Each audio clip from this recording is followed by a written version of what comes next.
মহান বিজয় দিবস উপলক্ষে সিলেটে চলছে নানা প্রস্তুতি। ধুয়ে মুছে পরিষ্কার করা হয়েছে নগরের চৌহাটের কেন্দ্রীয় শহীদ মিনার প্রাঙ্গণ ও আশেপাশের এলাকা। বিস্তারিত জানাতে শহীদ মিনার এলাকা থেকে সরাসরি যুক্ত হচ্ছেন কামরুল ইসলাম মাহি। মাহি, বিজয় দিবস উপলক্ষে আসলে আনুষ্ঠানিকতা এবং প্রস্তুতি সম্পর্কে জানাবেন। সুজানা, গত কয়েকদিন ধরেই মহান বিজয় দিবসকে বরণ করে নিতে সিলেটের নানা প্রস্তুতি চলছে।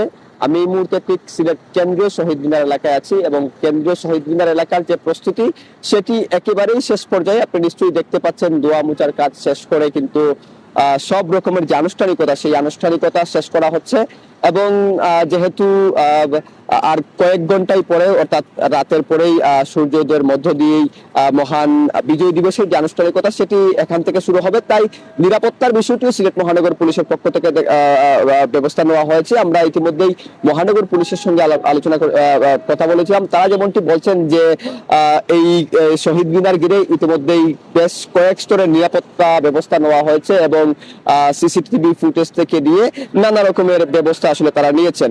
এছাড়াও কিন্তু সিলেটের জেলা প্রশাসনের পক্ষ থেকে সকল শিক্ষা প্রতিষ্ঠান এবং সরকারি দপ্তরগুলোকে ইতিমধ্যেই নির্দেশনা দেওয়া হয়েছে যে যথাযোগ্য মর্যাদায় যাতে মহান বিজয় দিবসের আনুষ্ঠানিকতা সম্পন্ন করা হয় সেই লক্ষ্যে তারা ইতিমধ্যেই সব জায়গায় চিঠি দিয়েছেন এবং সিলেটের যে রাজনৈতিক দলগুলো রয়েছে রাজনৈতিক দলগুলোর নেতৃবৃন্দ কিন্তু বেশ কিছু কর্মসূচি হাতে নিয়েছেন। আজ বিকেলেই সিলেট মহানগর বিএনপির পক্ষ থেকে একটি বিশাল বিজয় র্যালি রয়েছে এবং কালকে মহানগরের জেলা প্রশাসনের উদ্যোগে বিজয় র্যালি রয়েছে। এছাড়াও কিন্তু শিক্ষা প্রতিষ্ঠানগুলোতে বর্ণাঢ্য আয়োজন রয়েছে। শাহজালাল বিজ্ঞান ও প্রযুক্তি বিশ্ববিদ্যালয় সহ অন্যান্য শিক্ষা প্রতিষ্ঠানেও কিন্তু আনুষ্ঠানিকতা রয়েছে।